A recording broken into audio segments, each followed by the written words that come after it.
Avery coming to you live from the Book 2 is Better news desk. Today we have breaking news out of the Red Rising community.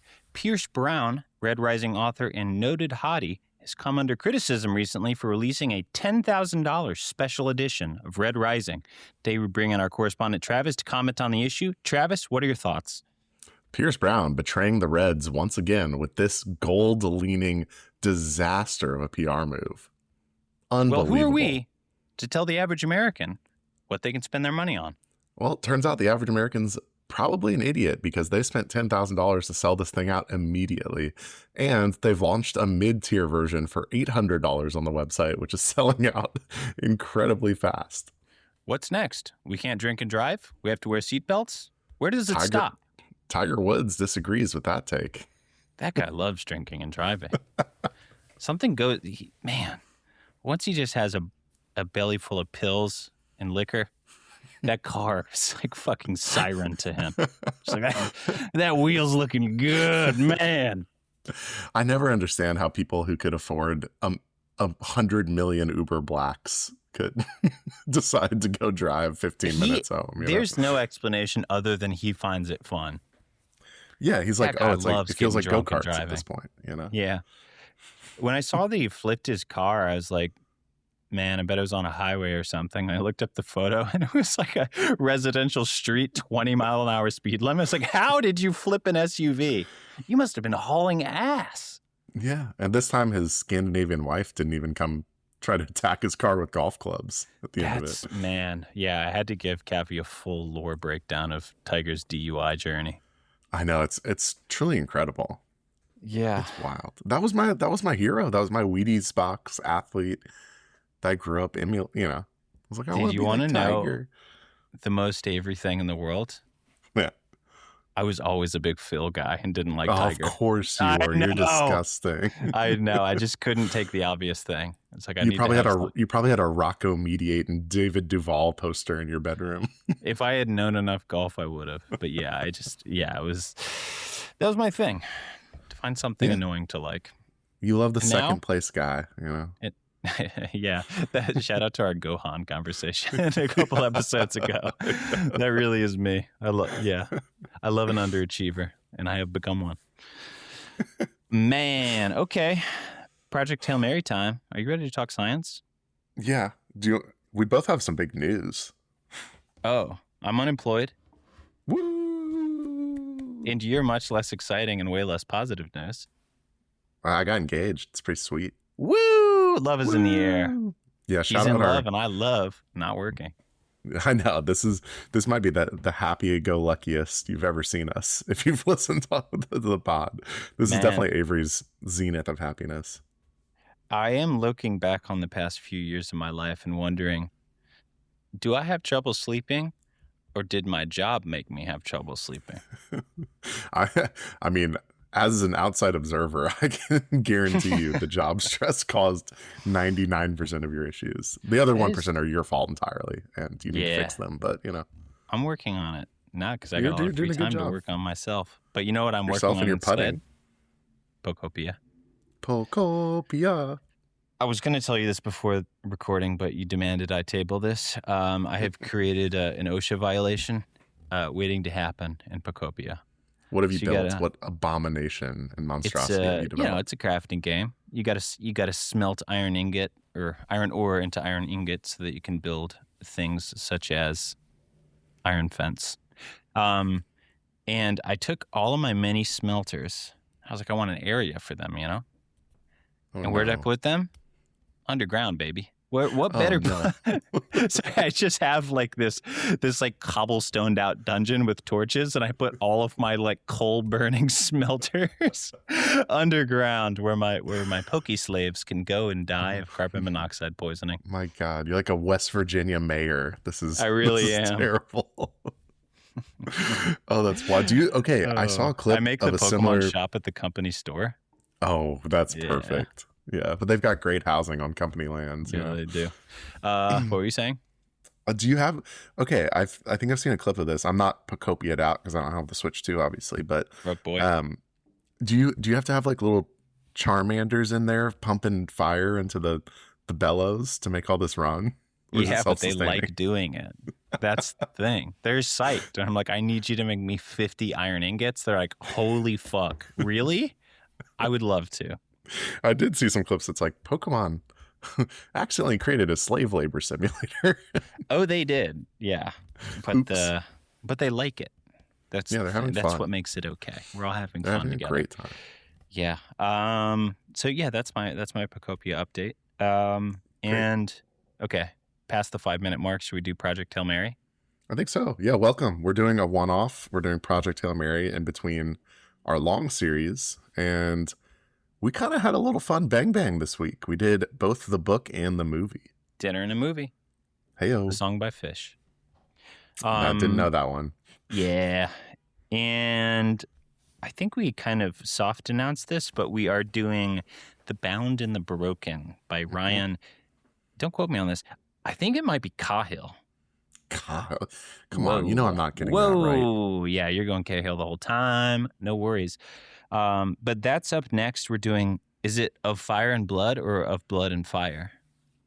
I thought it was like of blood and bones and ash and destruction or something. It's Fire and Blood in some order. It's anyway, you know what it is. Yeah, it's sequel to Of You Mice and person. Men. Yeah, we have Lenny's revenge. Lenny gets reincarnated as a dragon rider. I'm pumped. I'm through the prologue of it, and it feels so good. It feels like coming home. It really does. It's like, is this reinventing fantasy? Quite the opposite. But goddamn, is it the exact type of book I wanted to read after revisiting Rome in 10 settings in our last books. We got a magic sword. We got knights. I'm like, oh, this is son perfect. of a blacksmith in a small village that's named the Glade, not the Shire. Are you fucking kidding me? I actually did a double take when I saw the map at the beginning of the book, and I was like, I feel like I've read these villages in every John Gwynne or. Have you heard the theory that in every fantasy series it's always a West Coast? No, I haven't. That's interesting. What's up with that? It's like true 90-something% of the time. West Coast, West Coast. I guess I was trying to think what has a more of a fantasy feel. The American West Coast or the American East Coast? I kind of think the East Coast. No, it's definitely the West. Exploration. You think? Like kind of more sparsely populated? Yeah. But there's more nature. But y'all got more gothic smoking architecture. Hippies. I don't know if we have pot smoking hippies and Of Blood and Fire. Okay, Project Hail Mary. We read the book. We saw the movie. We're going to discuss. Science. Here's the question. Do we want to say anything before I get into my plot summary? Or do you want to do the plot summary? I'm not doing the plot summary. For sure. Do you want to listen to me do the plot summary? Oh, I definitely want to listen to you do the plot summary. Should we do like a little quiz before we get into it? Oh, you have your thing? A little science quiz? I got a little science quiz. I'm going to get an F- because goddamn was I skimming a little bit of science in this book. Okay, I skimmed 400 of the 450 total pages. I know. The middle section, we'll get to it. There's a lot of science there. Okay, hit me. Okay. 3 questions, quick science quiz. Pretty easy. Just getting us in the mood here.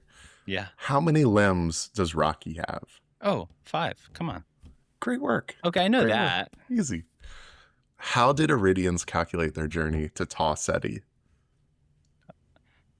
Math. Newtonian physics, because they don't know about relativity, and that's why they all die. Yeah, I know that they don't know. Okay, yeah. I never would have gotten that, but yeah, sounds good. What is the meaning of 269.29 hertz? Ooh. Something sound related for Rocky's communicate. Oh, wait, is that like some sort of frequency that they can both hear? No, that's just the note between C and C sharp, because we're talking about microtonality. And this is now a Montreal jazz, funk, punk podcast. Angine de poitrine? Angine de poitrine, Dude, 10 out of 10.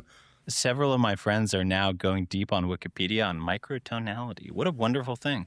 I've never seen so many frets in my life. And if you're listening to this and you like music, you should go look these people up because they're Do you like fantastic. King Gizzard? Do you like costumes? Do you like off-putting music? Well, goddamn, do I have a band for you. Do you like pissing off boomers with the sounds that you're producing from your speakers? Oh, man. One of my good friends, Jorge, he really has a theory that I only like music that's bad, like Fish. And goddamn was I excited to send him Angie into Poetry. And I was like, oh, if you thought I liked shitty music, let me show you this. Man. I've come around. You introduced me to PC music before AI music was a thing. And yeah, I liked PC music for years. Man, I was early on PC. Well, I don't know if I was early.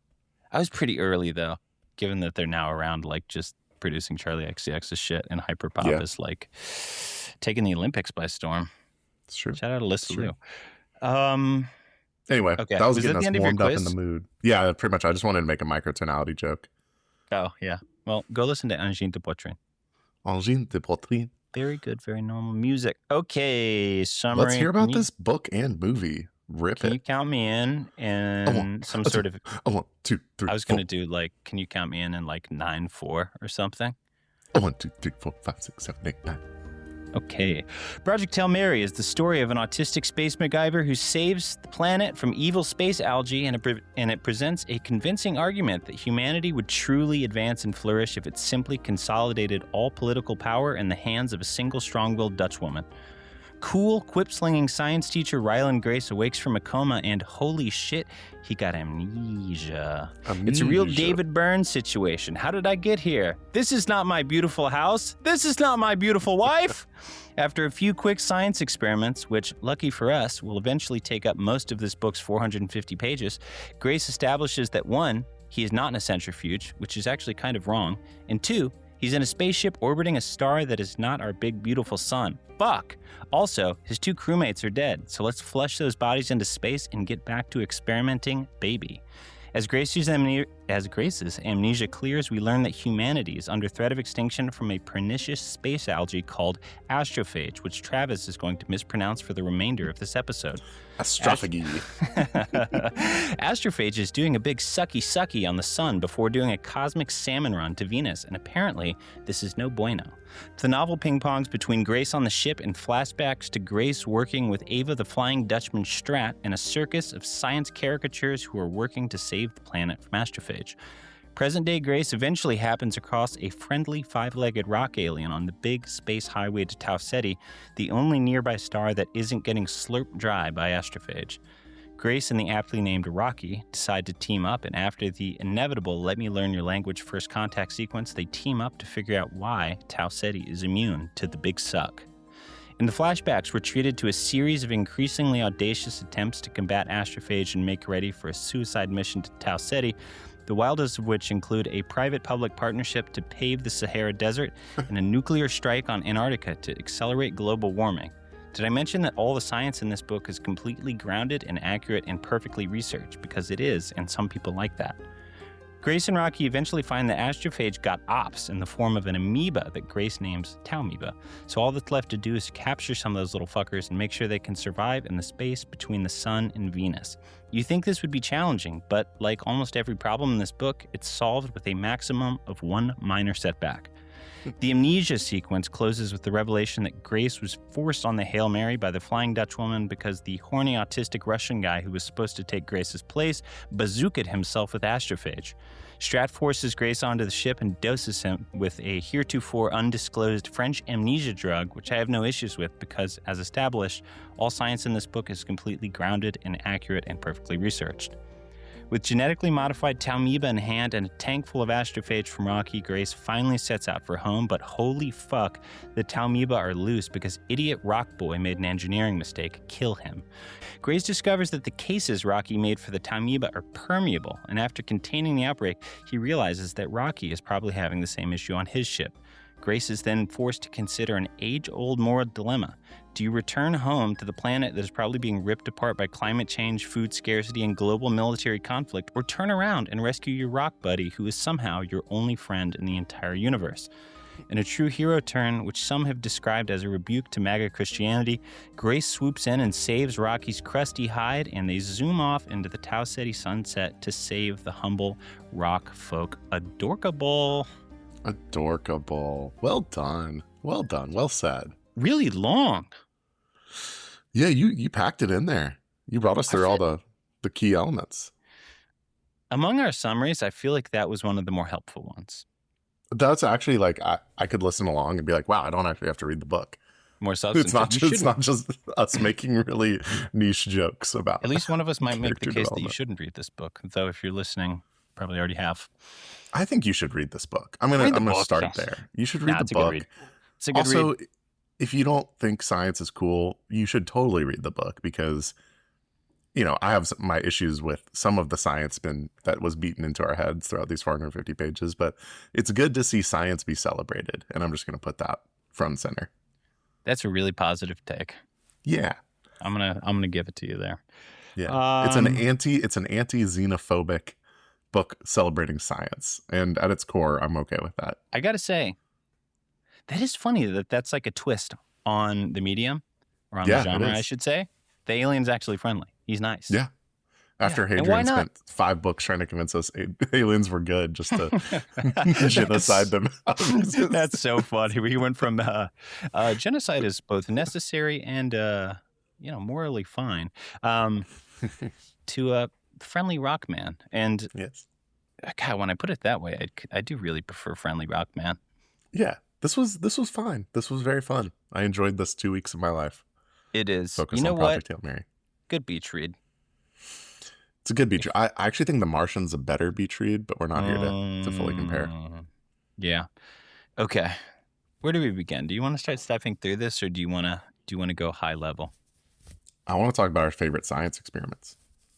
Oh, okay. So early in our reading process, I told Travis to start writing down his favorite experiments, and then I proceeded to not do that myself because my favorite was easily the first. With stabbing the Astrophage? No, that was fun. I did like that. No, it's when our boy got amnesia and he wakes up in some sort of metal cylinder cell thing, and rather than like look around, try to read some labels, see if there's a window, do fucking anything that a normal person would do, he immediately starts doing a science experiment involving a pendulum to figure out if like the normal level of gravity is being exerted upon him, to figure out if he's on Earth or in a centrifuge or perhaps somewhere else. My favorite is that he just never looks out the window for 40 pages. There had to not be a window, right? There had to not be, because there's a whole thing about he can't get through the door to the next hatch because he can't remember his name. But I was like, come on, brother. You're on a spaceship. I just would have done a much more thorough well, first of all, I couldn't have done the pendulum experiment because, I'm an English major. Science. But two, I just would have looked around and done some other types of deductions before I started calculating gravity. Yeah, I agree.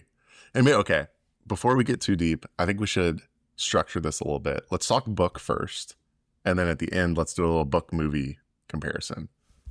That's exactly what I was thinking. Perfect, because I have too many thoughts about book scene versus movie scene for a lot of this plot. Yeah. But okay, I agree. Did you have a favorite experiment? I liked a lot of the experiments, but I want to talk about the ship. I want to talk about when he wakes up. I really like the medical robot. I could have used a little more medical robot. I thought we were going to get a little bit more personality, and I think that was a swing and a miss because the medical robot rocked. There's no reason to not make it have like a sort of glib personality. Yeah. He did it with Rocky. Make it the robot. Totally. Yeah. What a bummer. Real missed comedic potential with the robot. Unbelievable. Yeah. I wonder if in his very thorough research he did for this book, he's like a sentient robot too far. We're not that advanced. Oh, we could never do that. No. All the world's researchers and scientists. You might call it an arbitrary line, but it's actually a very well researched line I'm drawing. Oh, there's so many good little plot explanations for why the science has to work this way in this book. It's amazing. Yeah. So you could have made a talking robot. Come on. Would it surprise you to hear that in an interview he said that when he's writing a book, he usually starts with the science and fills in plot and characters afterwards? It would not surprise me at all. I've seen the man's spreadsheet of science that I sent you. Like his, his astrophysicist notebook of formulas that are so unnecessary, I have to say. Yeah, Andy, I was pretty sure you didn't start with Ryland Grace's backstory first. Yeah, helpful to, when you can't figure out a character's backstory as you're writing them, a really helpful tool is just give them retrograde amnesia. 1, amnesia. 2, no friends or family. Fuck it. Yeah. What if I don't want to develop characters? Let's just not have any characters. Much like the Hail Mary is powered by Astrophage, Ryland Grace is powered purely by quips. Yeah, he really is. And, I thought I'd get a little bit more of his life, but after one short vignette of a San Francisco lunch, that's it. That's all we got. So funny. Yeah, we'll get into that more. Did you, I hope that this is a novel observation. Did you sort of feel like this was written by the writers of Gilmore Girls? So my immediate thought when I started reading this, and I think it first hit me when I got like to the first heck or mother fluffer, the first like non-cursing segment of the book. And I realized that I never had felt like I was reading a book that already had secured a movie deal before it was written. Like, yeah, it felt so much like, okay, he wrote this book to be universally appealing to an advertiser audience and also an international audience. And like, kid-friendly, it's just like a perfect advertisement because there's nothing offensive. One of the most frictionless reading experiences I've ever had. Yeah. It almost in no way wants to challenge the reader. And I'm not saying that like as a criticism, but like this book aims to please at every turn. Yeah, it takes no hard stances. I'm not trying to say fuck with my stories. I am here so you have a good time. Which I kind of respect, like, there's nothing wrong with that being an approach. Like, it's just a matter of taste as to whether you like that or like something else. But like, right. I mean, it is somewhat refreshing. Like, I don't have to think that hard. Like, science is cool. Friendship is awesome. Love friends. And, yeah. But like the fact that because he couldn't figure out if he was American and he was like praising other cultures very deliberately in the first 50 pages, I'm just like, man, Andy, you had a movie deal and you just like it's funny. Yeah. It was very funny. Oh man.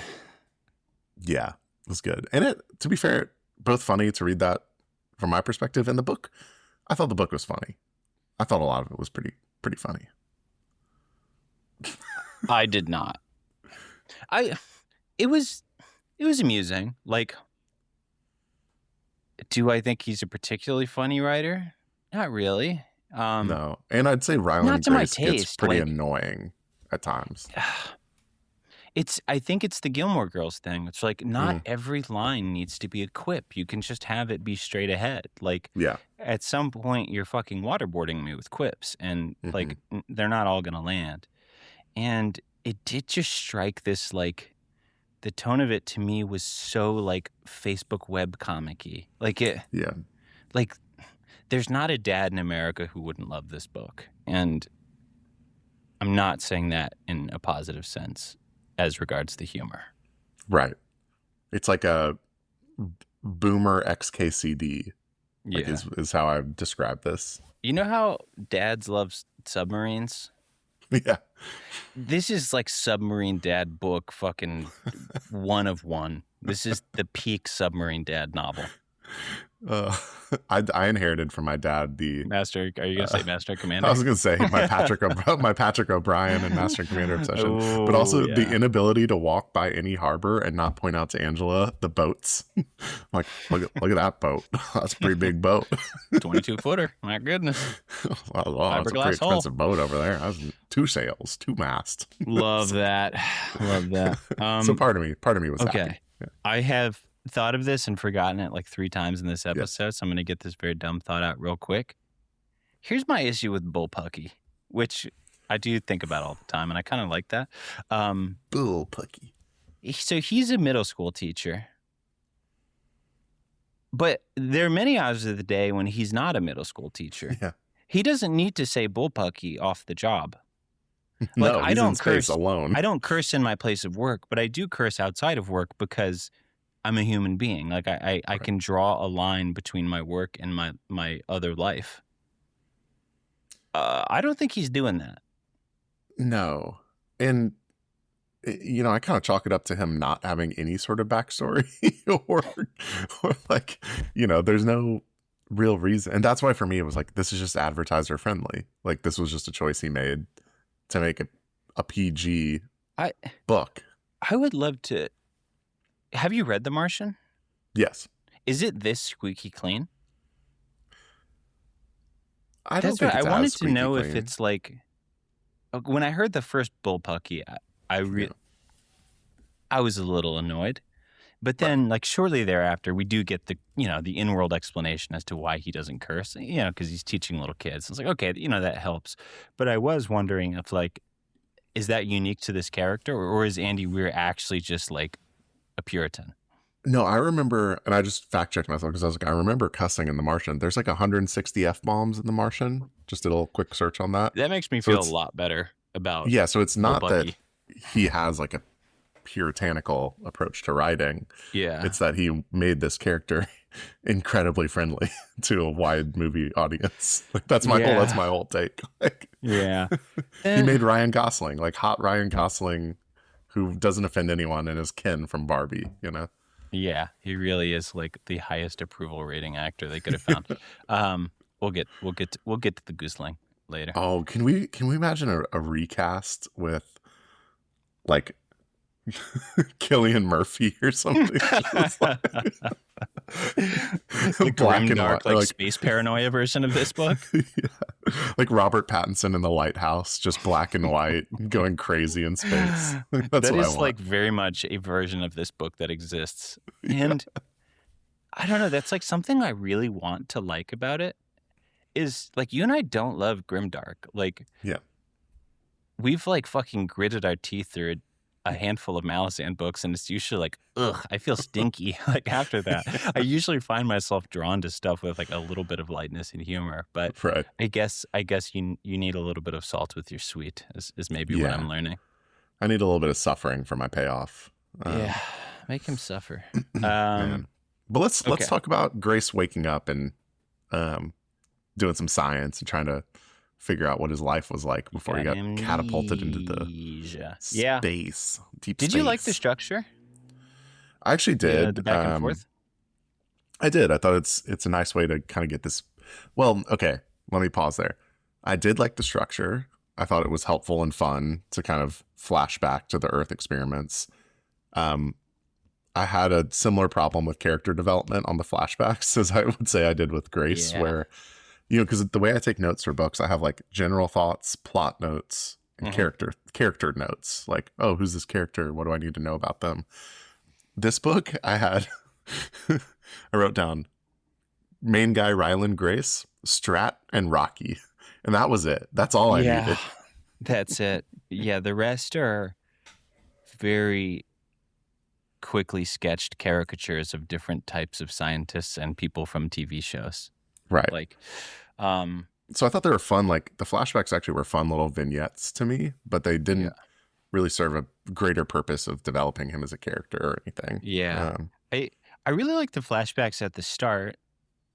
And, like amnesia, like we can joke about it. Like, yeah, it's been done a million fucking times. But, I mean, there's probably a reason it's been done a million times. Right. And, yeah, I was like interested. Why is this guy on the ship? Why is everyone dead? Totally. Like, it was a very fun way of learning about the whole global threat.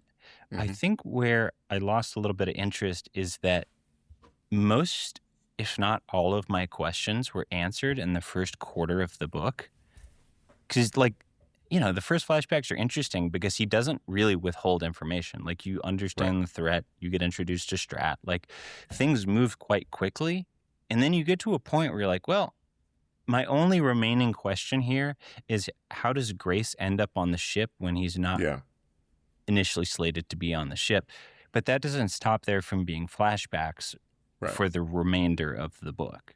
And most of those flashbacks are like a weird scientist quoting his own one academic article back to him and talking about how they've like, this is the person working on the coma thing. This is the person working on the the spin drive. This is the person working on the medical robot. And it's like, yeah, they don't have any continuity except for the two that kind of blow themselves up, which was really funny and convenient. Convenient. But I get your point. Like the first few are really illuminating and it's actually really helpful. I guess this is more of a problem I had with the middle of the book in general, is that it doesn't feel like you're progressing too much or solving big problems or anything. And then the end, you get the other big reveal and which I liked. Like I thought that scene was really good where like Strat kind of pivots on him. But I do think the flashbacks are sort of like a microcosm of some of my issues with this book, which was like they very often did not serve the characters. They didn't really serve any plot purpose either. It was more just like a way for him to show his work and show like he's really considered how astrophage would be dealt with and like its, interim effects on climate and all that stuff. Like it just felt like a chance for him to showcase more science that he had looked up. Yeah. And it wasn't really serving the novel. Right. And I think if I had like one complaint about the novel generally, it is that. It is like, are you trying to tell a story or are you trying to show us the research you did on your laptop? And, but at the same time, like, that's clearly an issue I have. And this book has sold 10 billion copies and people fucking love it. So, like, it clearly works for most people. So I think that's a good point to make, because a lot of the like potential criticism I have is like, I wish you went down this rabbit hole more. Like, I wish you went into the geopolitical conversations about, before we blew up Antarctica, like what else is happening around the world? Like, because it creates this environment when you're reading it where it's like, oh yeah, all the countries get along in a very American US centric way. And you don't, and it's like, don't question it. Not like nobody nuked each other. Like there's no conflict, like besides scientific discourse. And so part of me is like, oh man, I really wish like that would be fascinating. I'd love to read more about like the UN and stuff in this environment. And similarly, like I'd love to learn about how his life was uprooted when they just kidnapped him and put him on a boat for like 6 years. Like, how does that affect someone's personality and relationships? Yeah. But Andy Weir just was like, we're not writing that book. Like, I'm not writing a 900-page book. I'm writing a 450-page buddy cop science movie. Seems fundamentally uninterested in that sort of thing. Yeah. Like, maybe not like broadly, but in the context of this narrative, that's not what he cared about. Like, that's not the story he was trying to tell. Like, this is primarily about the science. Yeah. Like, I did want to talk a little bit about the very strange political world he has set up in Project Hail Mary, where it's like at a complete contrast with the science, where he's like, no, I want to show you and make you believe and show you that this is all plausible. And then he couldn't be more magic wandy with everything interpersonal and political. Yeah. He's like, well, there's a very fucking bully-ish Dutch woman and she whips all world leaders into order and she can't be tried in court. And anyways, they're just going to get this shit done. Fascinating that he's so willing to like fucking wrangle with neutrinos for pages and pages. But he's like, I couldn't be fucked to actually deal with like how hard this would actually be to get done in our world. I think the funniest scene on that note for me was the courtroom one where they're getting sued for patent infringement. Anti-IP litigator propaganda? How dare you? And she's like, she's like, how are you going to stop me? Like, you and what army? I've got the U.S. Army, and that's a pretty damn great army. And I was like, oh my God, what is this? That was a lot. Yeah, it's just, I don't know. I like saw some people online trying to say that like this was pointing to some sort of like third way techno-fascism view of the world. And I guess I see that argument, but I also think he's so uninterested in saying anything with this book that like I wouldn't even, and he, for all I know, he probably is into that. Like, but I don't think he's trying to make that point with this book. I don't think he's trying to make any real fucking point in this book other than like take care of your friends. Yeah, I will say on that note, I was reading in just a little bit on that of, I think there is this larger narrative that ri- rich spectrum adjacent techno bros like to make, which is basically that, technology is the solution to the world's problems, like Yeah. technology in and of itself. And uh, I think that might be the narrative that, if any, that's maybe the narrative that he's putting into all of this. That is like, if you streamline power and you put all focus into technological development and scientific research, good things will happen regardless. Like, Yeah. even if things get broken along the way, the world will be a better place. And some of the article or some of the interviews I read with Andy Weir, he was talking about that exact point. Like, scientific progress is good no matter what. And he was asked about, like, what about the nuclear bomb? It's like, yes, nuclear bomb, but nuclear reactor and energy development. So he has like this counterpoint to all Yeah. criticisms of technology, which is Yeah. that it's made the world a bit, like, technology has done more good than harm overall, and so therefore it's a good thing no matter what. And I think that, if anything, is the thing that encapsulates the whole story here. Yeah. It's a weird thing because like I genuinely don't think that's the message that the book, like, take Andy Weir's name off it. Like, what is the text telling me? I genuinely don't think Right. that's what the text is telling me. But like, from what I know of Andy Weir, yes, I do think he is like a huge. What did he? Yeah, he is this like techno-fascist guy who's like, we need to deregulate and let the smartest people in the room call the Hmm. shots, and progress will be made. Which like is one of the dumber frames of mind. I think like it really takes a complete obliviousness to like most of human history Hmm. to feel that way. But I mean, it's like a type of person. Like I know they're Yeah. out there. Um, whatever. I would be remiss if I did not point out that Andy Weir joined our Travis's favorite YouTuber, the Critical Drinker, for a live stream recently. So I think if you had any questions about where Andy Weir was coming from on the political spectrum, you can probably draw a few conclusions from that. Yes, but he is apolitical, so yeah, of course.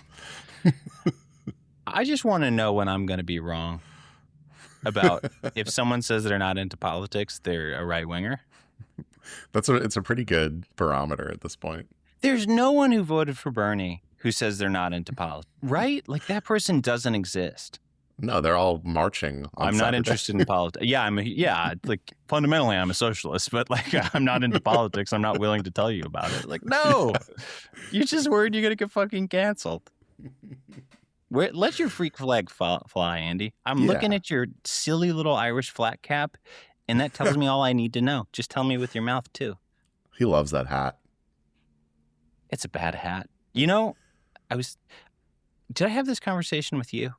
I don't know. I was talking about this in my pre-Andy Weir life. We've lived long enough that I think basically every piece of possible piece of clothing has come in and out of fashion, Sure. with one exception: The flat Irish cap. flat cap. It's never in my whole life. It has not been cool. Even fedoras were No. cool. No, Peaky Blinders. What are you talking about? The character was cool. I didn't see anyone walking around looking like Cillian Murphy. No, okay, you're right. But the people got the haircut, the Peaky Blinders haircut for like Yeah, years. Proud Boys got it. Yeah. Okay. Well, I'm not saying I'm saying cool it people wasn't thought it was cool. cool. I'm It saying wasn't some sort of people like thought it was cool. fashion didn't coalesce around it. Like, I'm sorry, you're yes, wearing a I'm like, 1997 golf polo. I look sick. And thank you for buying me this shirt, by the way. Also, I'm I wearing love it. a science. This is my Science is Awesome shirt from Yeah. a local science museum. So All I we feel it know was is topical. if Travis had hair, he would have a fucking Proud Boys haircut. I've thought about a lot You would what my look hair would look crazy in a Proud Boys haircut. like. I would. I think I would do the broccoli head Gen Z look. With little bangs. Yeah, just Yeah. Bite your lower lip a lot. I'm mewing. I'm mewing. I'm looks maxing. Do you have one of those jaw exercises machines? No, I just shatter. I do micro fractures every day. Yeah, that's smart. That's smart. That's why Yeah. I do have kind of a subhuman chin profile. It's a little concave. We got real off track. What are we talking about? The book. How much you like Critical Drinker? Yeah, 100%. Actually, let's Hollywood's talk about science. I want to talk about Hollywood's science gone for a woke. while. Okay, yeah, we'll do science. What do you want to say about science? I want to talk about some of his experiments that I thought were fun. And I want to Yeah, talk about the cool big science experiments that were fun. let's do it. Him getting exposed to astrophagy for the first time was I thought it was really fun. Just poking it and shooting it all over the room. That was losing great. It. And when they escape was Oh, wonderful. when he had to black out the whole it's just like, oh God, He where turns did they on go? the light and they zip. Speak of, I know we're stepping on the movie, but I thought they did a great job of showing them zoom away in the movie. That was really good. I agree. I thought that was a really, really fun scene, even though they added a guy named Carl who doesn't exist. I saw some hate for Carl online. I ride for Carl. Carl was fine. I just was like, who? I thought it was like, were you in the book? Did I miss something? I was like, No, nope. Carl rocks. Comic relief. Yeah, that stuff was fun. Yeah, early Astrophage days were really, really cool. Yes. And I don't know. I think like seeing the movie, like the more condensed version of it, did remind me like he did set up a really, really fun like end of the world scenario. Like I really like the idea of Astrophage and like this like sun sucking bacteria that like goes to Venus to breed and stuff. This is great. Like it really is like a fun sci-fi setup. Totally. One of my favorite books in this genre is Seven Eves, which has a very similar setup. It's like the moon is fracturing and slowly drifting, like the debris is slowly drifting towards Earth, and like we have 7 years or whatever to come up with a plan. And I actually really like that, where it's not imminent doomsday but slow doomsday scenario. Because then you get cool shit like, let's go find the gambling addict miscreant scientist in a prison and let him pave the Sahara. And those very by the books Kiwi prison guards, do not fuck with those guys. Yeah, they're going to search their rules. They don't care about Strat's unlimited power. Yeah. Did she have a knife? Did she have a weapon? I can't remember. Her weapon is the U.S. Army. No, I can't remember if she had a weapon and had to hand it in to the Kiwis. I don't remember. I think she was just objecting to being searched in general. Did you know what I thought was going to happen in that scene? I thought she was going to get him to explain the black panels and then be like, well, thank you for your time. Fuck off. And just leave him in prison. I kind of would have preferred that. Man, I thought that was going that way the whole time. Her just like dangling. But that would ruin the idea of the hero scientist. A lot of this is like the whole book is not the hero. Well, no, but the whole book is predicated on the idea that individuals are the pinnacle of science, not the theories behind the science. Yeah. So like, of course, this guy told you how all of his research, which is published, works, but you need him specifically. He's the only one that can do it. I hadn't thought of that. Did they really need to go see him in person in prison to learn what black panels were? No, also you can tell Andy Weir hates Zoom because every meeting is like flying someone on a jet in person across the world for 3 days instead of just calling them. That is something I was thinking about, is like, you know, what genre box am I going to put this in? And I think I settled on like low budget 80s sci-fi movie and like network procedurals. Yeah. Like I think a lot of like these characters have so much in common with like an average like Law and Order character.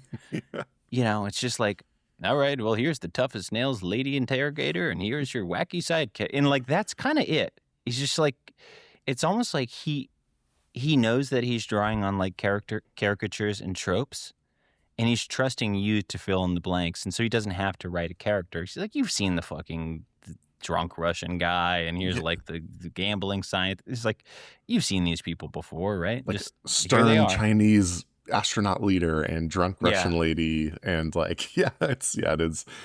I mean, they are like, because they're also in such isolation within the story. You get them for like 10 pages total for each character. That, I mean, they have to be caricatures. He has to, but convey, from his approach. Yeah.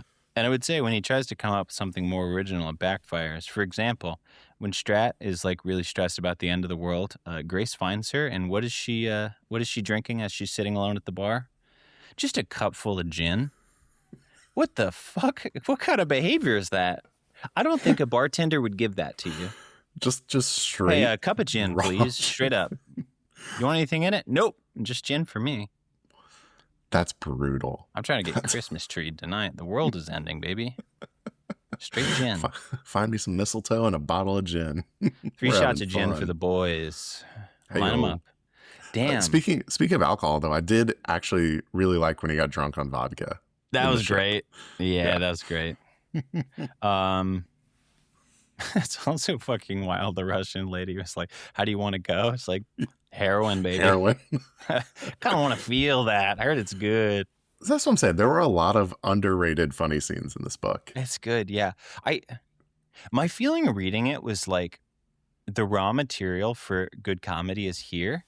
Mm-hmm. We just need another person to rewrite these jokes. And my hope was that I think if there's one thing that people do kind of better in adaptations is touch up the comedy. Yeah. And for me, the comedy was it was a little tighter in the movie. Okay. And importantly, I'm really hoping that's what they do with the Mistborn and Stormlight adaptations. It needs a little tightening. Like let Sanderson mostly cook, but can they get like some sort of comedy expert to touch up Shallan's lines, please? Or just like give us some Breeze and Ham, like we're going to have gold, pure gold there. As we long get a as good writer for that.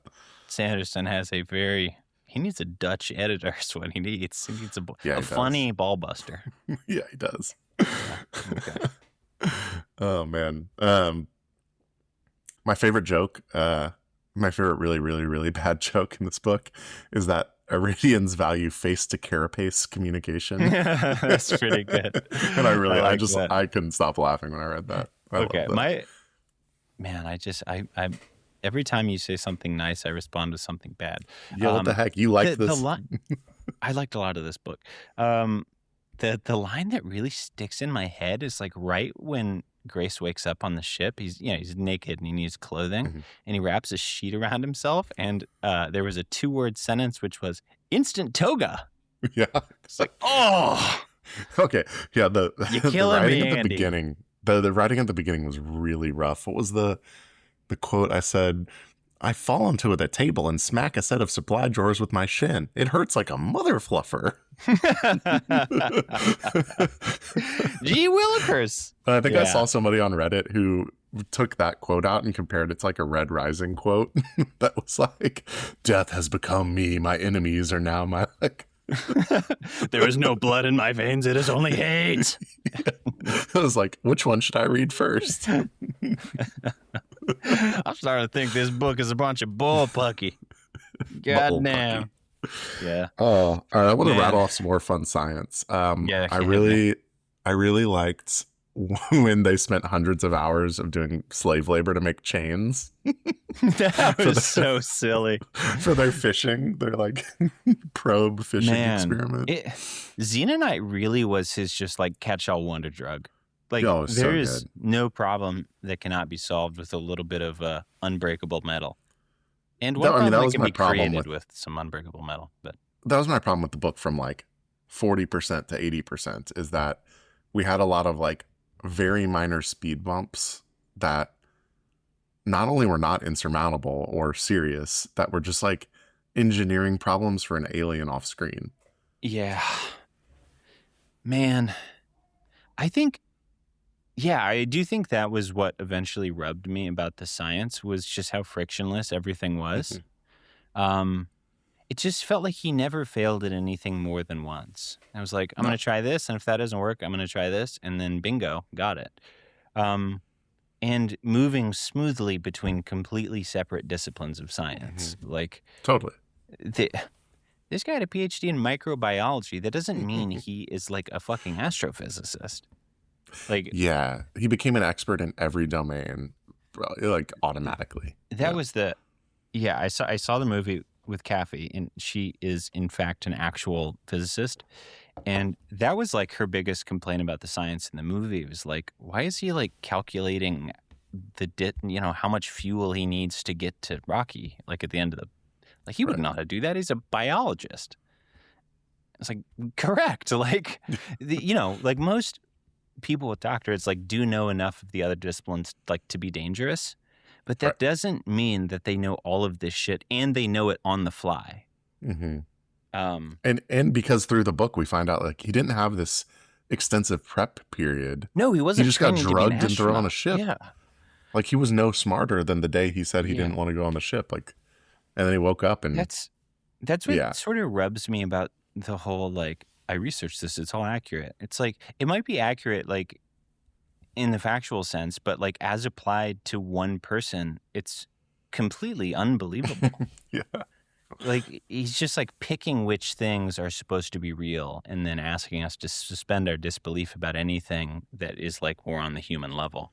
Have you heard about Nobel syndrome? Which is, it's basically when people win the Nobel Prize for research and then decide that they're a genius in every category that isn't their original field. That's what this feels like. Yeah, no, that's what it is. So that's what it feels like. Yeah, that's interesting. Yeah, I think that was my probably biggest rub on the science was, like, one, everything got solved so easily, and two, he was able to do so much, which didn't line up with his credentials. But yeah, and I hear you. I think my take on it was just the repetitiveness of small obstacle xenonite solution. Yeah. His 3D printing ability really was clutch. Also, can we just talk about Rocky? We're 50 minutes in. We haven't spoken a word about Rocky. Okay. I want to celebrate Rocky. I've said a lot of bad stuff. I'll die for Rocky. I'll take a bullet. I'll do anything for Rocky. Rocky's the greatest. I'll eat a Talmuba right now. Yeah. I'm going to suck all that Astrophage right off of the Venus line. I'll do the big suck. Until you. Yeah. I mean, there's a reason people love this book, and it's got to be 90% Rocky, right? He's the best. It's so cute. I love him. Cute. It's nice to feel something. Yeah, this is like where the lighter tone, like, completely fucking works for me. Yep. I love a story about friendship. This is so great. It's a buddy cop movie, like, for the second half, and it's awesome. And Rocky is adorable, and them trying to communicate is so cute. And Rocky gets a ball, and he goes around on the ball. And he's a little spider in a ball. He's like a hamster. Amaze. Question. Amaze. Yeah. He's the fucking best. I love him. Yeah, he really is great. I really liked his language too. I thought that was really cool. Did I have some questions about, like, Grace's ability to, like, convert his language into MIDI and run a program that, like, can convert everything in real time? Yeah. Doesn't feel like something a biologist would do, but really cool. Really cool. And a little audiobook note. Well, one, the audiobook is fantastic. Everyone has said this, but, like, if you are an audiobook person, this is a good one. And he did it as a cold read, which is pretty impressive. Fucking crazy. Yeah. Yeah, actually, it was really very sweet because there are moments where, like, Grace is narrating this and he, like, gets choked up talking about things, and the narrator was like, no, that was just me. Like, I hadn't read this and I was just getting emotional reading the book. So that was really sweet. Like, because I heard that before the sort of moments where that happened. Mm-hmm. It's like, oh, that's so nice. Like, very human thing. Yeah. But anyways, in the audiobook, like, when Rocky speaks, like, it'll show musical notes. Yep. And they play, like, funky synth sounds. Oh, I love that. Yeah. That's so cute. It was really cool. I'm happy because that's what it was in my head. Like, doo-doo-doo, doo-doo. Yeah, it was basically that. Yeah, like just like little square wave synths. That's so cool. Yeah, it was really cool. Really liked that. I fucking love Rocky. And we get the get down Mr. President scene with Rocky and Backpack Rocky when he saves him, and that's then when he pumps him full of air and almost kills him on accident. Oh, that, yeah. I want to talk about that. Here, I finally have a good science thing that I really liked. I really liked the little details about how Rocky's crew died. Like, just the way that they'd evolved in their planet. Like, they didn't know about radiation because they weren't exposed to it. And yeah, it's just like horrible luck. I had no idea that was out there. And then Rocky, like, pure stroke of luck, happened to be spending most of his time surrounded by astrophage, so was shielded. Right. And like not knowing about relativity and stuff like that.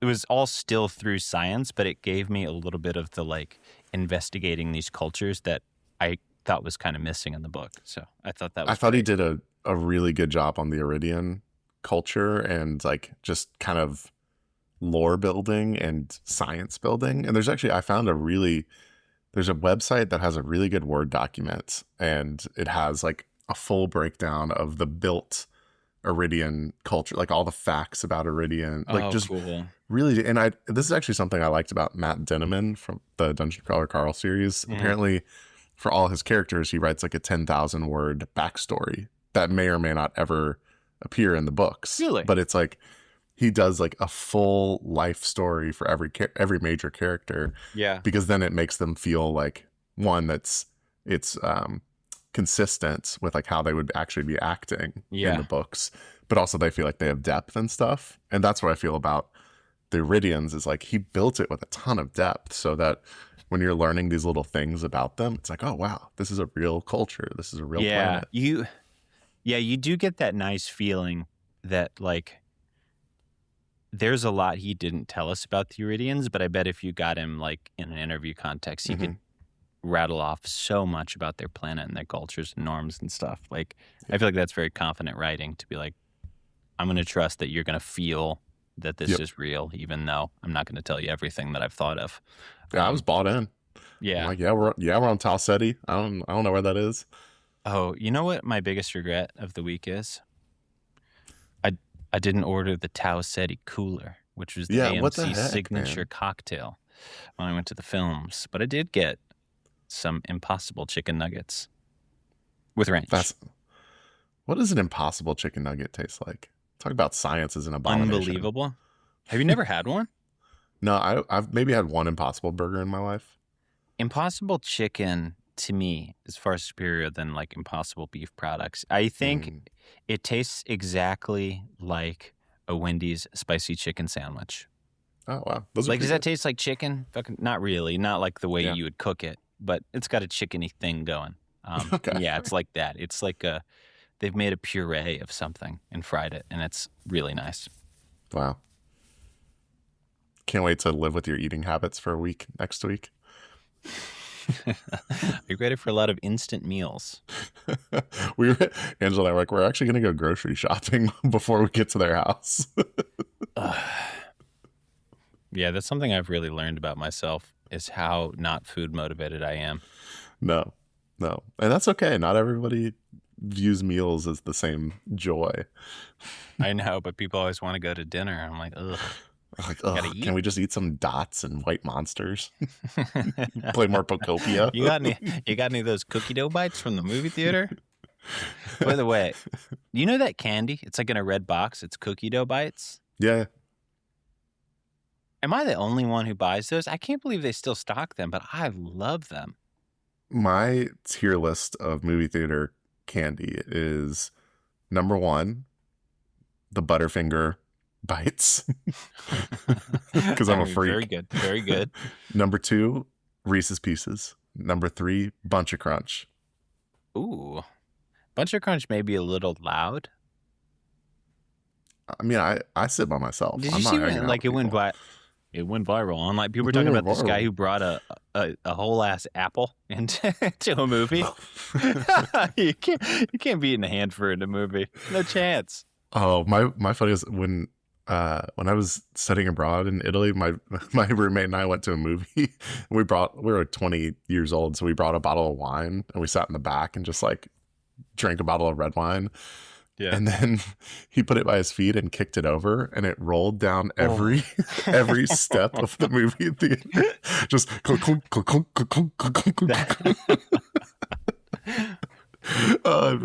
it made us feel terrible. Did anyone drop their barefoot Moscato? Yeah. That's me. That was good. Man, I was running late for a flight one time, but I hadn't eaten, and it was like just one of these fucking awkward like 3 p.m. flights. Or it's like, if I don't eat, I'm also missing dinner. So I ordered for some reason like a Philly cheese. Took forever to come out. Didn't have time to eat it before I got in the plane. I was like, Oh, gross. can I ethically eat a Philly cheese right next to another man? And just get that middle seat, spread your so I didn't eat the Philly cheese. I was like, he doesn't need to see me sauced up right now. Like, that's just rude. And I know I'd lose my mind if someone were Philly cheesed up on a flight. And then I got off the flight and left the Philly cheese under my seat. Forgot it. Didn't eat the whole day. Terrible. That's terrible. I know. Wow. Is that it? I'm pretty much, I mean, wait, let's get to the ending. I guess we didn't talk about, I mean, there's the whole sequence where there's a couple twists towards the end, you know. Okay, we got to do the twist and the whole they almost get crushed by gravity after their giant fishing expedition, and Rocky very bravely goes into the human airspace. What a brave boy. Saves our boy. Really touching. Really well done in the movie, I might add. Also, I don't think we know if Rocky is a he. Apparently he chooses to call him a he, but there's 13 Iridian genders or something. Yeah, they reproduce completely differently, right? Yeah. Yeah.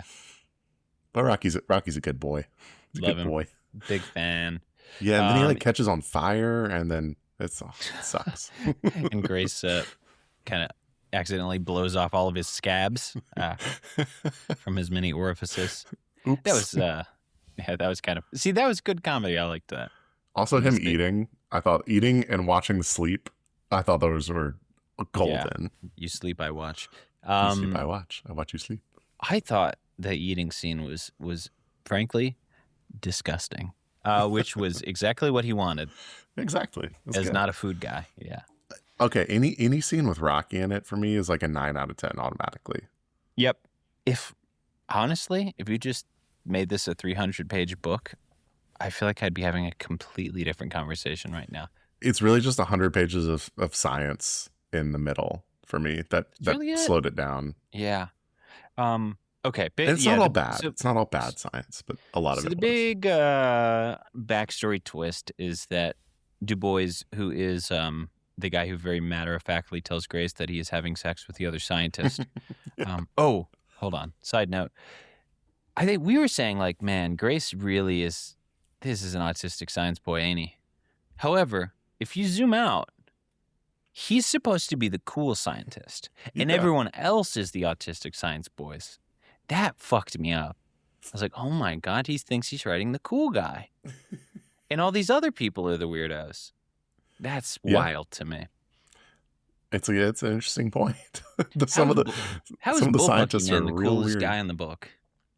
I think the worst dialogue line in the whole book is when he meets, I don't even remember which scientist from which country this is, but she quotes his entire 14-page paper title to him. Are you Ryan Grace, who wrote the theory of hydrogen and oxygen and why it's not necessary? I was like, oh, come on. It's People don't talk like that. We know PhDs and scientists, and they do not talk like that. They also do. I mean, this is just like a TV writing thing. They'd be like, are you familiar with neutrinos? It's like, oh yes, neutrinos, of course, the subatomic particles that you could just say yes. Like most people would just say yes. But then we would never learn. So. But then we wouldn't know. Yeah. Yeah. Unless you're Christopher Rocchio, and then you're going to make us look up then I need 7th century lore. Yeah, then I need an illuminated version of your text to follow all your illusions.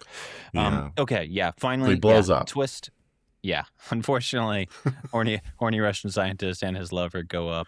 They go out in glory. Which I actually thought was... that was the thing that made the most sense in the whole book, is that somebody would mix up a nanogram and a milligram.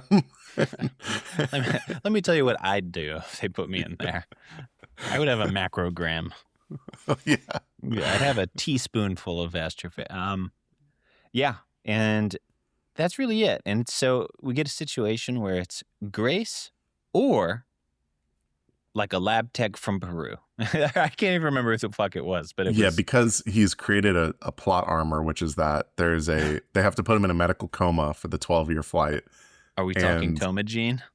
And you need a coma gene, which one in every 7,000 people Don't let me forget to talk about have. coma gene when we talk about the movie. We're getting really close to start talking about movie comparison territory. So let's get through the last couple things here so we can talk about that. Yeah. Long story short, there's only one man for the job, or a person who's way worse for the job. And Grace doesn't got it in him, but that's okay because Strat's kind of fucking. She's got her hands on a French amnesia drug. Ever heard of it? That was one of the more forehead slappy things in the books. Like, that was so funny. That here was I so have a bad. vial of a thing that will make you forget all about this for just a time. It's so bad. It's also, what's funny about this whole thing is like it's the same principle as the Michael Bay movie where it's easier to teach drillers how to be astronauts than astronauts how to drill things. Yeah. And so in this case, it's like, yes, he is a microbiologist or whatever, but like he has to learn 900 other scientific disciplines on the fly in space. Like there's probably other people who could learn biology faster. You'd think, but well, who knows? We're not going to question it. The Comagene thing too, not to get like too tangenty here, but we talked about this a lot with The Strength of the Few, and the lack of plot holes does not mean a good plot. Yes. And this Comagene thing, it felt like Weir's like, okay, well, I need to make it plausible that he would actually be put on this mission. So I've created the Comagene to winnow the number of people who could be put there, and then so that Grace will make sense. I was like, you are fighting a ghost right now. This is a fantasy. This is not a plot hole. And the movie proved that it definitely works better if you don't do like I was really thinking about this a lot. Like how do you decide like how much is too much plotting? And I think it's just like a thresholdy thing. We're just like, as long as you get to the point of plausibility. Yeah. If I can suspend my disbelief, that's enough. But there's an upper limit where it's like, oh no, you're explaining too much. And then now it invites a whole nother level of scrutiny that you don't want. Like Comagene crossed that by a mile. Right. If in order for your main protagonist to exist in your story, you need a massive freak explosion with the right people in it, a French amnesia drug, and a very specific coma gene, then it's like it's too happenstance. Yeah. But it's also like the movie proved you didn't really need any of that. It's like, because you could just rely on the simple, like, Grace, you were around for this whole fucking thing, us developing the Project Hail Mary. You're a biologist. It makes sense for you to go. Like, you can leave it that simple. And it's like, yeah, I buy that. Why I actually not? thought I was mad at first at the movie because I'm like, you didn't talk about the coma gene, God. And then I realized it's actually way more believable to your point that like, yo, we have to launch this thing into space in like 6 days, and we're in the middle of like Siberia, and you're the closest person. Astrophage. Not a lot of people have. Like, let it rip. Yeah. I think. Yeah, it just seemed one of those things where like he got paranoid about the story losing plausibility, and like he kind of came out on the other side where it was too engineered. Yeah. But the twist, I actually thought was really good. I enjoyed that turn from Strat. It like completely makes sense with everything that we've seen about her. Like, yeah, of course this is what she would do. Like, and you get the nice little like, am I a hero? I guess I am. Back and forth with himself, and ultimately, second twist towards the same part of the book, but he does choose to sacrifice potentially his life and return to Earth to save Rocky, and I thought that was adorable. Go see your buddy. The ending, great. No, ending was my God. Really teaching enjoyed kids. It was perfect. Teaching the alien kids was so heartwarming. I loved it. Yeah. No, I really have no complaints about the ending. Like, I definitely had kind of a 150-page stretch where I was struggling with the book, but that last 100 I thought was wonderful. Like, I think it's hard to walk away from the book with a bad feeling because of how well it all wrapped up. Yeah. I thought it was super, super fun at the end. I want to hang out with Iridians. I want to hang out with Rocky. I want to hang out with Ryan Gosling. I Did you like that segue? I did too. Let's talk about the movie. Okay, time to do a little role switch. I fucking loved the movie, and you didn't like it as much as me. What's wrong with you? You don't have a I got in a weird place where like I'm not like a fanhood person of this. But I read this book a week ago. Daenerys Targaryen is supposed to have purple eyes. Yeah, and I'm not as bad as some of the posts I've seen on Reddit about them. Like, the centrifuge was actually Oh off wait, balance. I'm a can I physicist. can I can I make a note on centrifuge? Yeah. Kathy leaned over to me. She's like, "That's not right.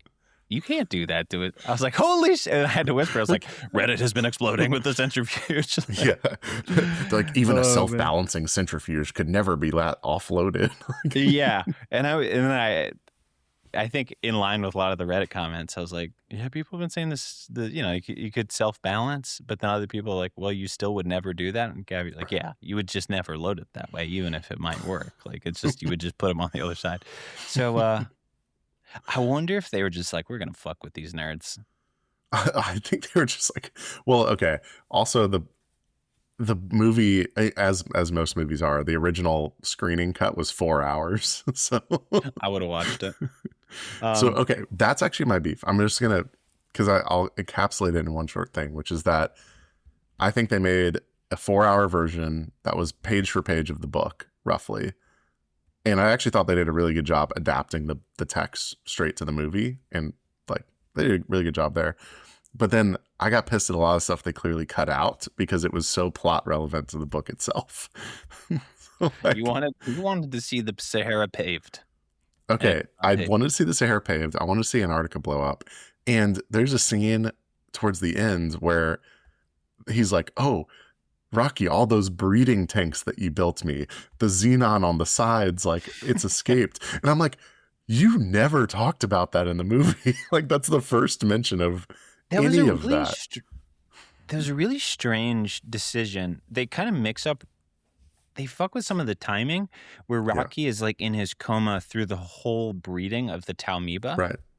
I don't know why exactly. I'm sure there's a reason why they did that. But yeah, it was strange. And it did result in it not being particularly clear, like what engineering mistake he'd made. Yeah, it actually, like, because they got rid of so much of the science that it got confusing. I was like, if I hadn't read the book, I wouldn't understand what's happening right now. Yeah. It's, as for like the movie cutting out a lot of the hard science, it seems really hard to adapt to me because it's so internal. Yeah. And I think it was smart to have him doing video logs like that. That really worked for me. Like, the Martian video logs are amazing. Yeah. At some point, Gosling's gonna have to explain what he's doing, and that was really nice. But man, that's a really hard task. It's such an internal novel with one character on page. So I'll do roses and thorns. That's a thorn. The rose for me is like, I thought they did a really good job with practical effects. Like, apparently Rocky was a puppet and stuff, so and good. like, And the it's not puppeteer all was CGI. his voice. Yeah. Yeah. And it's just like, great. It's like cool. It looked really realistic. Some of the additions, I thought the movie room was really cool. Like that was awesome. I really liked that. Entertainment, which it makes sense. And then Carl and the whole like Astrophage testing scene. Those were fun. I saw some people complaining about the Home Depot scene, which I don't know. I get it because it was a long corny. movie already, but corny. Like, I don't know. I was having a good time. I was eating chicken nuggets, man. Question for you. How do you feel about karaoke? A weird song choice, I would say. If my boss chose to sing Harry Styles' first single as a solo artist, I would be confused. Especially when you think about in the book her tall glass of gin. Dude, man, if I were a consultant, I would insist on cup of gin. Strat, what are you drinking? Gin. Yeah, weird choice of song. What would you have had her sing? Like the Dutch national anthem or something. Yeah, I try to think. Memory from Cats. Oh my God, did you see that they made Gosling wear a bunch of cat-themed shirts, including one from Cats, the musical? I did not. I saw his fox cardigan, which I really wanted, but apparently it's from a Michigan like fabric maker and you have to sew it yourself. Oh. So they did quietly make Grace a cat person in the movie, cool. Which obviously is right. That's correct. Of course. And 2, shout out Cats 2019. Never gonna see it. One of the better movies I've seen. In the past Never couple gonna years. watch it. Not at all. Dude, when you visit, Cats, It could happen. It could happen. Memory. Yeah, I would have her sing Memory. Yeah, Memory would be good. I would say what's the stupid David Bowie space song or whatever? We could be heroes. yeah. Some like that's more what I was thinking. Yeah. You're the Life on Mars. Is that even what it's called? I don't know. What I was thinking is, yeah, exactly. You remember the Flight of the Conchords? Business Socks? It's Business Socks. They had a great Bowie's in Space. I would have died if she just whipped out a Flight of the Conchords song. It's business time. Yeah, there's a moment for comedy there, and they just didn't take it. Pink Pony it's too Club? serious.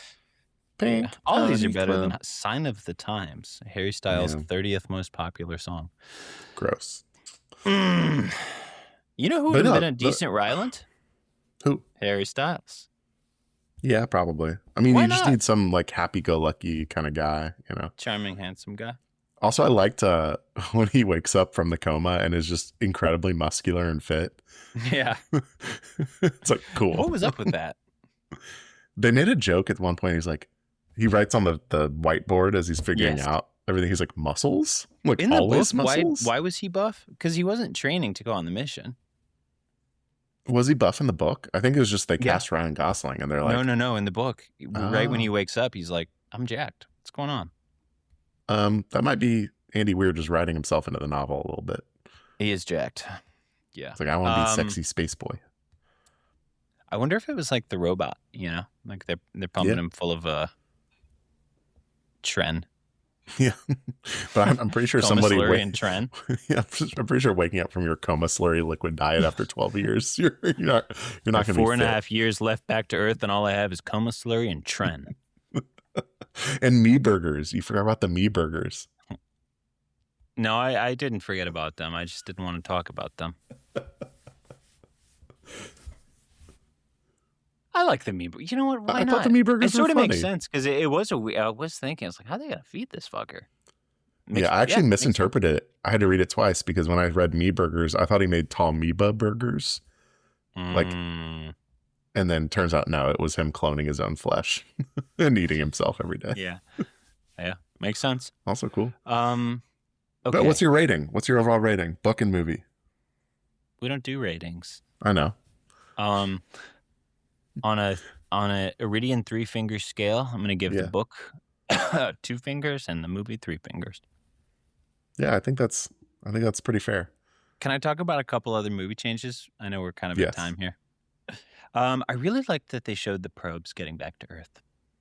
Yes, I felt really left out that we didn't get a little bit of closure in the book, and seeing just at least even a little hints that the world still existed made me feel good. I agree.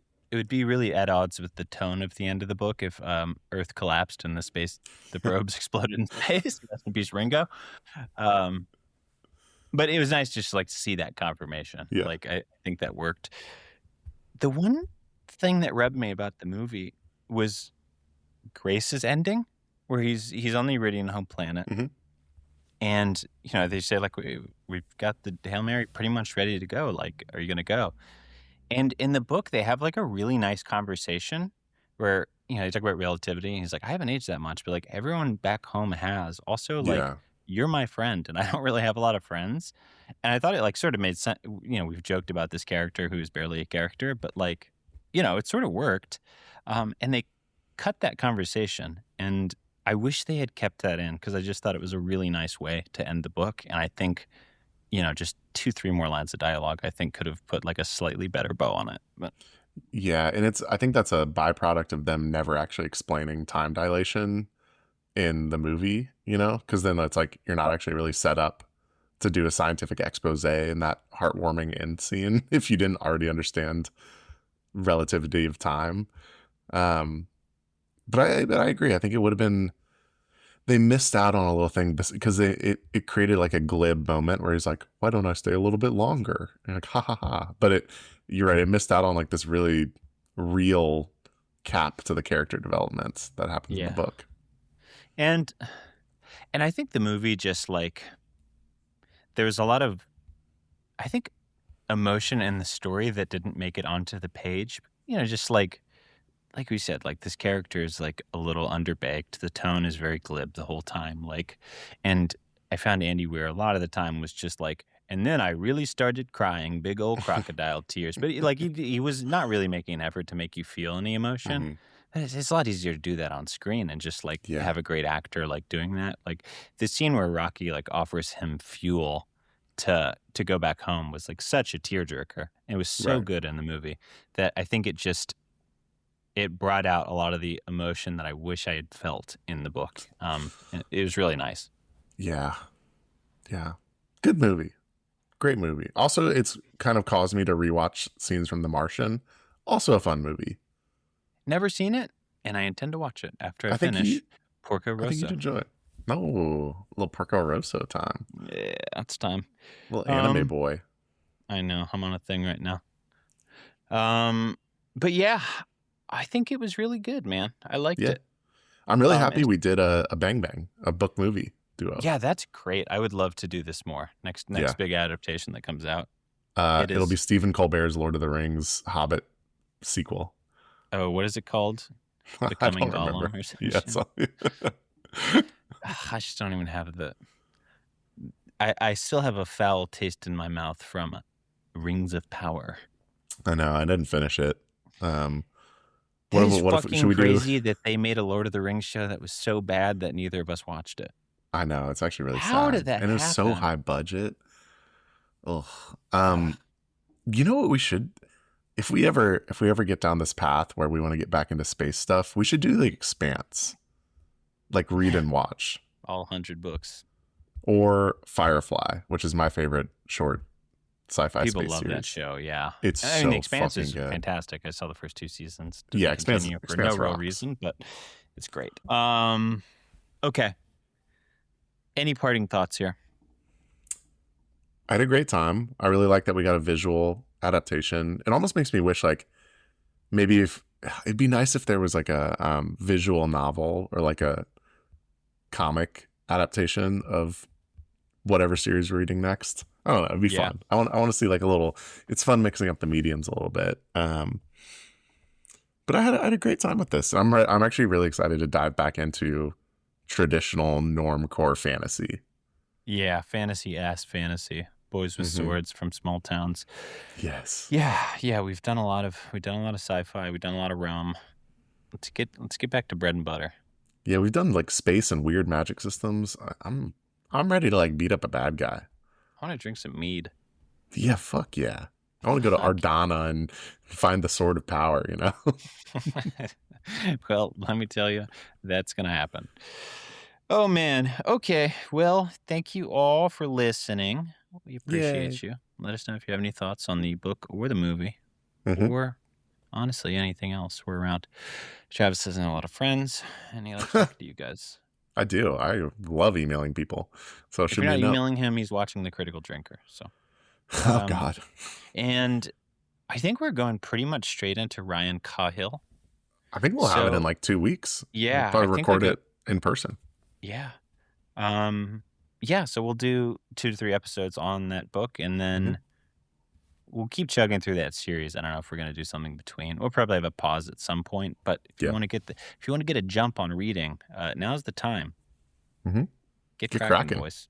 Yeah. You got 200 pages. That's our homework, and that's your homework. Okay. Well, I'm going to say goodbye in Iridian for you.